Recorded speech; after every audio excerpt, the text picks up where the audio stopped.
अच्छा, तो चलिए शुरू करते हैं। आज हम एक बड़े ही दिलचस्प विषय को समझेंगे कि हमारा दिमाग चीजों की कीमत कैसे तय करता है। कभी सोचा है कि एक $90 की वाइन $10 वाली वाइन से बेहतर क्यों लगती है, जबकि असल में दोनों एक ही हैं? इस पड़ताल में हम उन छिपी हुई मनोवैज्ञानिक ताकतों को समझेंगे जो कीमत और मूल्य के बारे में हमारी सोच को बनाती हैं। हम सबको लगता है कि हम बड़े तर्कसंगत हैं, सोच समझकर फैसले लेते हैं, पर सच तो ये है कि हमारे विकल्पों पर ऐसी छिपी हुई ताकतों का असर होता है जिन पर हमारा ध्यान तक नहीं जाता।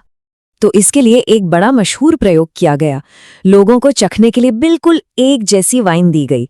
फर्क सिर्फ इतना था कि कुछ लोगों को बताया गया कि इसकी कीमत $10 है और दूसरों को $90। और नतीजा हैरान करने वाला, लगभग सभी ने महंगी वाली वाइन को ही बेहतर बताया। और यहीं से कॉन्सेप्ट आता है मार्केटिंग प्लेसिबो इफेक्ट का। मतलब जब हम सोचते हैं कि कोई चीज महंगी है तो हमारा दिमाग मान लेता है कि वो अच्छी ही होगी। ये उम्मीद ही हमारे असली अनुभव को बदल देती है, बिल्कुल वैसे ही जैसे किसी दवा पर भरोसा करने से उसका असर बढ़ जाता है। तो बात यह है कि हम शायद ही कभी किसी चीज की कीमत को अकेले में आंकते हैं। हम हमेशा तुलना करते हैं, हमें हमेशा एक संदर्भ चाहिए होता है। इसे कहते हैं प्राइस एंकरिंग। ये एक तरह का मानसिक झुकाव है। इसमें होता क्या है कि फैसला लेते वक्त जो पहली जानकारी, जो पहला प्राइस हमें मिलता है ना, वही एंकर बन जाता है और हमारे दिमाग पर ऐसी छाप छोड़ जाता है कि आगे के सारे फैसले उसी से प्रभावित होते हैं। इसका एक क्लासिक उदाहरण है तहीती के काले मोती। पहले इनकी कोई मांग ही नहीं थी, बिल्कुल नहीं। फिर मार्केटर्स ने क्या किया, उन्हें महंगे गहनों की दुकानों में दिखा दिया। बस महंगे हीरों और गहनों के साथ रखकर एक ऐसा माहौल बनाया गया कि लोगों की सोच ही बदल गई। अचानक वही मोती दुर्लभ और मूल्यवान बन गए और मांग आसमान छूने लगी। एंकरिंग की एक बहुत चालाक ट्रिक है, द डिकॉय इफेक्ट। इसमें एक तीसरा विकल्प जो उतना अच्छा नहीं होता जानबूझकर सामने रखा जाता है। क्यों? ताकि जो दूसरा विकल्प है ना, वो अचानक से एक बेहतरीन सौदा लगने लगे। और इस तरह मार्केटर्स हमें एक खास विकल्प की तरफ धकेल देते हैं और हमें लगता है कि ये फैसला तो हमारा अपना है। द इकोनॉमिस्ट मैगजीन का सब्सक्रिप्शन इसका सटीक उदाहरण है। देखिए, 3 विकल्प हैं, सिर्फ ऑनलाइन $59 में, फिर सिर्फ प्रिंट $125 में और तीसरा प्रिंट और ऑनलाइन दोनों $125 में। अब खुद सोचिए, सिर्फ प्रिंट वाला विकल्प कितना बेकार लग रहा है ना? इस बेकार विकल्प के सामने प्रिंट और ऑनलाइन वाली कॉम्बो डील एक जबरदस्त सौदा लगती है। और जब ये बेकार सा सिर्फ प्रिंट का विकल्प हटा दिया गया तो कॉम्बो डील चुनने वालों की संख्या भी काफी कम हो गई। जैसा कि डैन एरियली ने कहा है, ज्यादातर लोगों को पता ही नहीं होता कि उन्हें क्या चाहिए जब तक वो उसे किसी संदर्भ में नहीं देखते। तो सारी बात का मतलब ये है कि हमारे लिए कीमत की समझ इन्हीं तुलनाओं से बनती है। चलिए अब थोड़ा और गहराई में चलते हैं, क्योंकि ये कहानी सिर्फ मार्केटिंग की तरकीबों की नहीं है, ये उससे कहीं आगे जाती है। ये हमारी बायोलॉजी को भी बदल देती है। यानी कीमत सिर्फ हमारी सोच नहीं बदलती, वो हमारा अनुभव बदल देती है। जो कीमत हम चुकाते हैं उसका असर इस बात पर पड़ सकता है कि कोई उत्पाद असल में कितना अच्छा काम करेगा।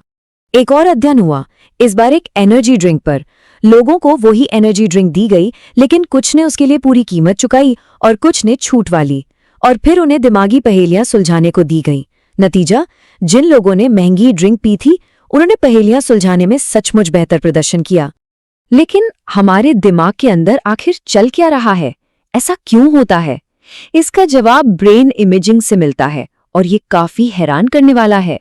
तो जब उस वाइन प्रयोग वाले लोगों के दिमाग को fMRI मशीन से स्कैन किया गया तो पता चला कि जब उन्हें महंगी कीमत वाला टैग दिखाया गया तो उनके दिमाग का रिवॉर्ड सेंटर ज्यादा सक्रिय हो गया।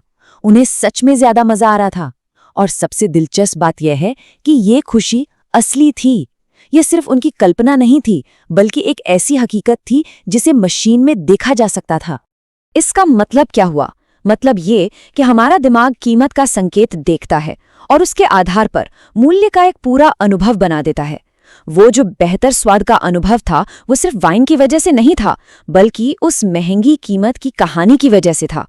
लेकिन कहानी यहाँ खत्म नहीं होती। किसी चीज को खरीदने के पल से भी ज्यादा खरीदारी का जो पूरा प्रोसेस है वो हमारे दिमाग के एक और शक्तिशाली सिस्टम को सक्रिय करता है और वो है इंतजार।